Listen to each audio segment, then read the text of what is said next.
Hola, muy buenas tardes. Vamos a exponer la actividad fundamental número uno de la materia de ética. Somos el equipo 4, conformados por Ramón Enrique Covarrubias Terán, Por Jaime Jaciel Escoto Ramón.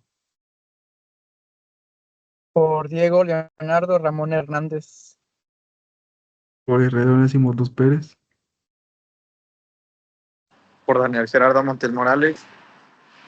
y por tu servidor, Leonardo Daniel Aguirre Salas. También pertenecemos al grupo 025.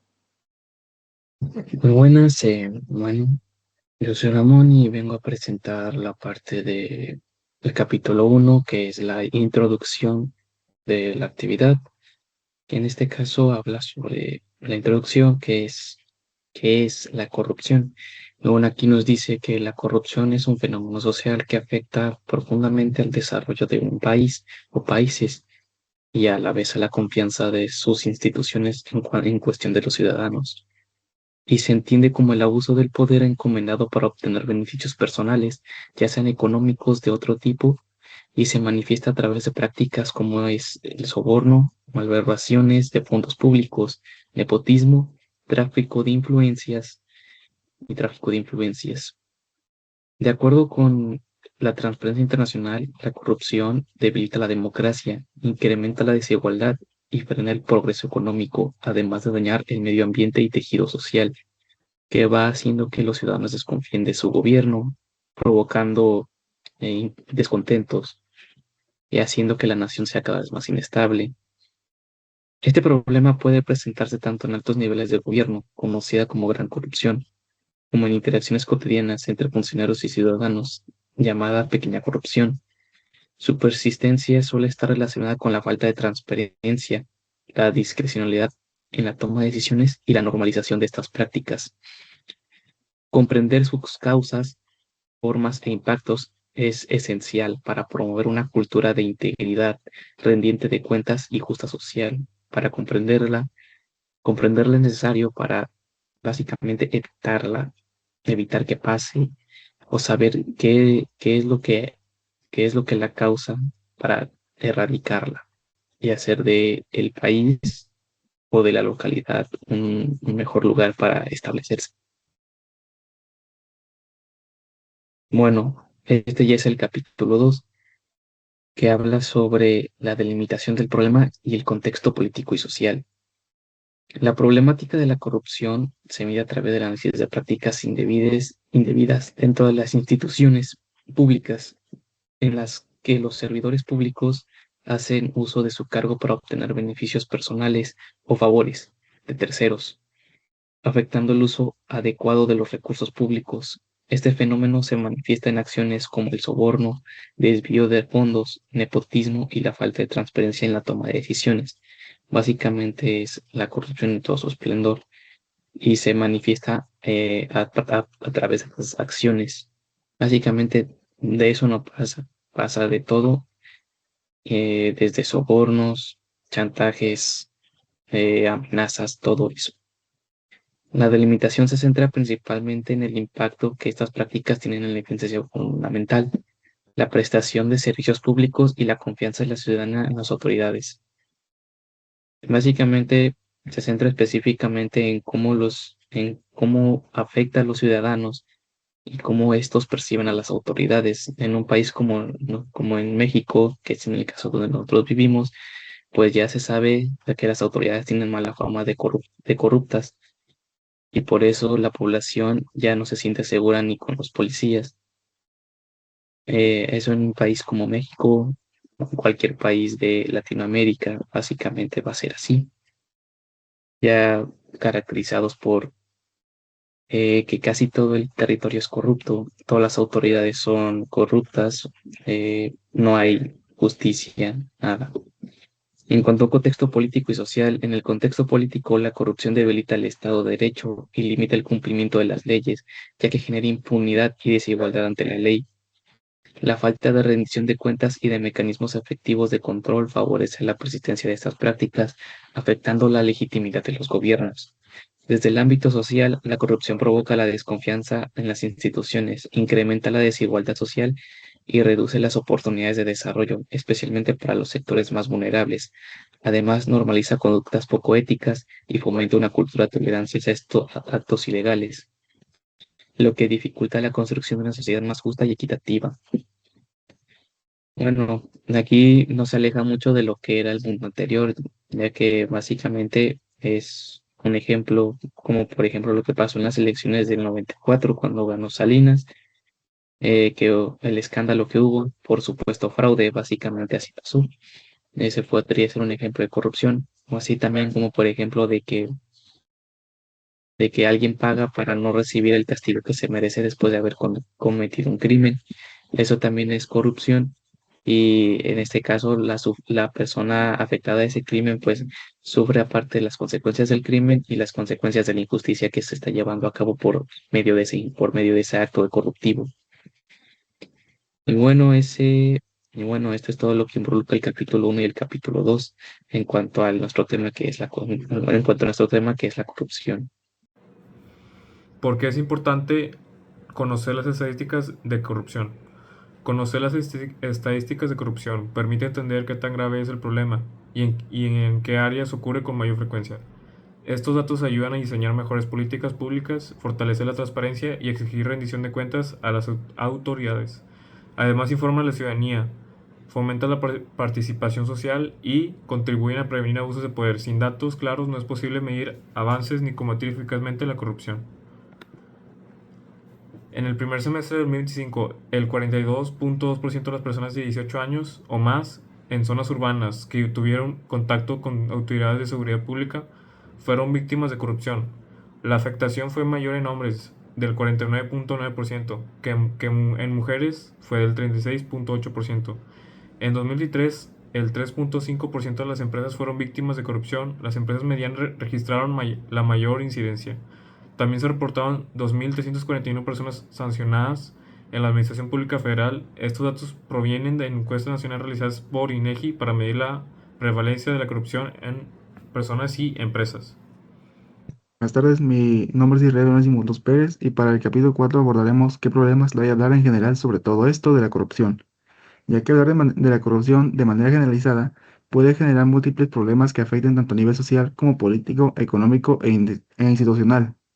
Algunos de los principales problemas incluyen la ambigüedad y la falta de precisión, la cual trata de la corrupción de manera abstracta e impide diferenciar entre sus diversas formas, en la cuestión política, administrativa, judicial, empresarial o sistémica.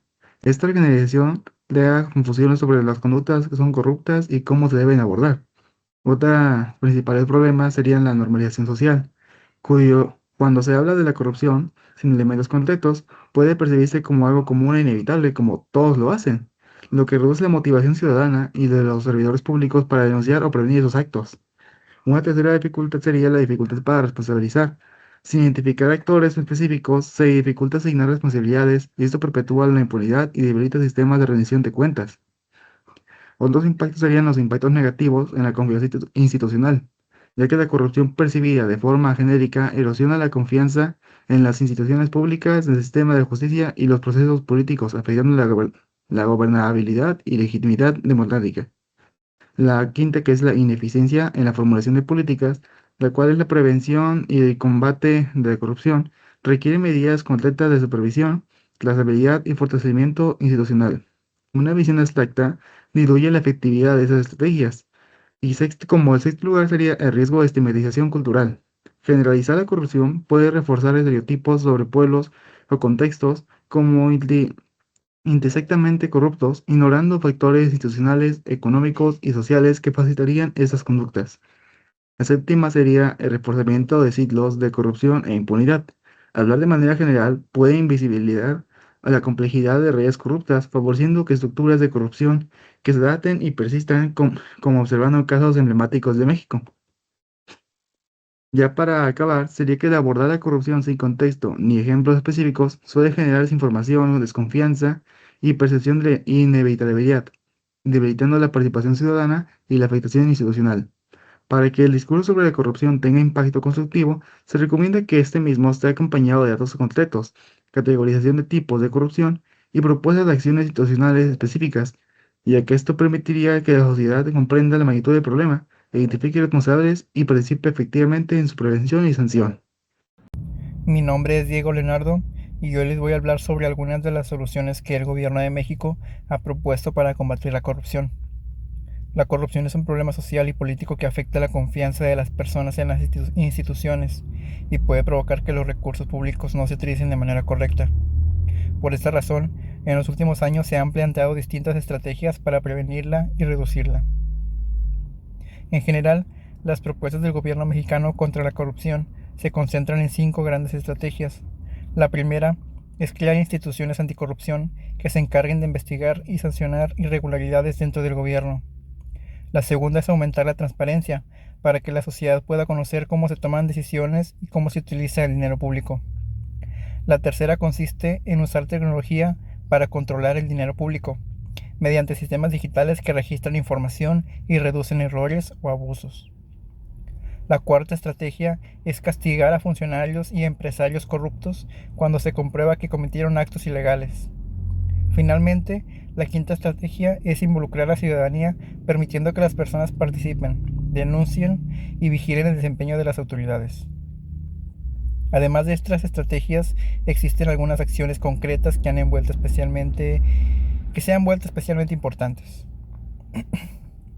Una de las principales es el Sistema Nacional Anticorrupción, que reúne varias instituciones para coordinar la prevención, investigación y sanción de actos de corrupción en el país.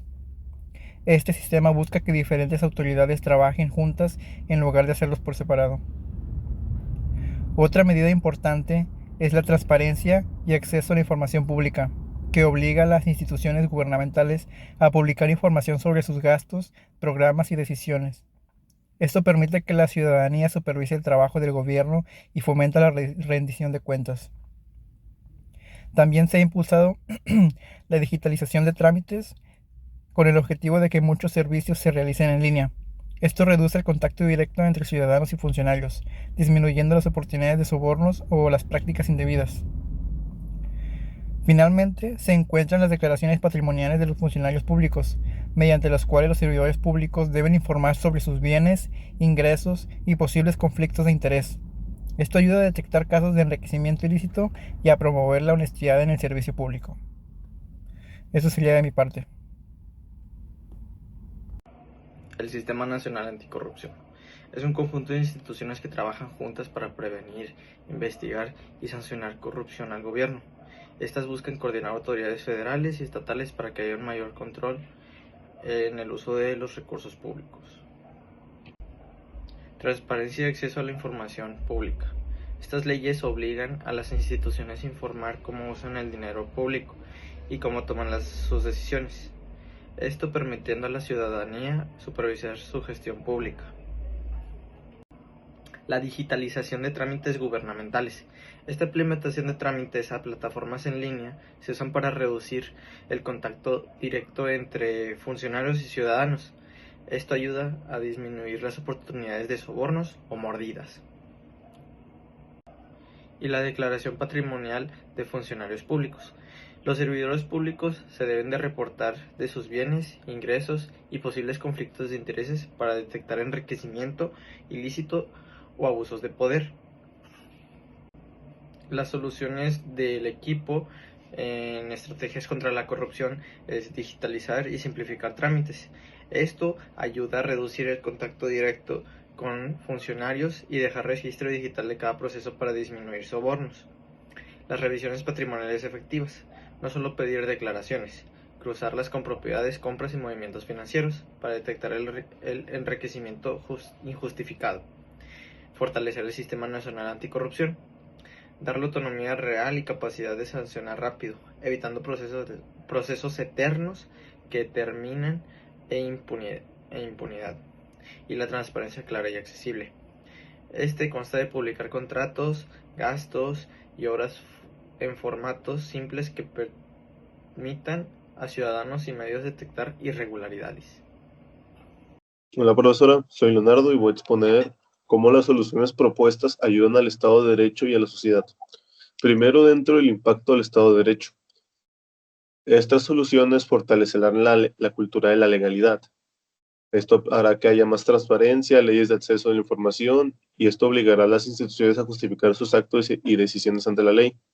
También habrá una reducción notable de la impunidad a través del Sistema Nacional de Anticorrupción, SNA, que establece mecanismos coordinados para investigar y sancionar de manera efectiva el abuso de poder. También hay que considerar que esto traerá más certeza jurídica. Si se digitalizan todos los trámites, se elimina la... También hay que añadir que esto genera más certeza jurídica. La digitalización de los trámites elimina la discrecionalidad de los funcionarios, garantizando que los procesos legales sean uniformes y sin favoritismos. Ahora, el impacto en la sociedad. Esto pues generaría que obviamente haya más confianza en la población hacia el gobierno. Esto pues, la rendición de cuentas y la claridad en el uso de los recursos permiten que la ciudadanía recupere la credibilidad en las instituciones públicas. También habría más equidad y bienestar social. Esto, al evitar el desvío de fondos públicos, asegura que el presupuesto se destine realmente a lo que va, que es a mejorar servicios básicos y atender sectores más vulnerables. Y la cultura de integridad, que fomentaría la participación ciudadana en la vigilancia del gobierno y ayuda a romper con la normalización de conductas ilegales que promueve una sociedad más justa. Y por último, este pequeño esquema. Y por último, este pequeño tema en el que vemos que el Estado de Derecho tendrá un fortalecimiento de la legalidad, reducción de la impunidad, certeza jurídica, y la sociedad tendrá restauración de la confianza, equidad, bienestar social y cultura de integridad.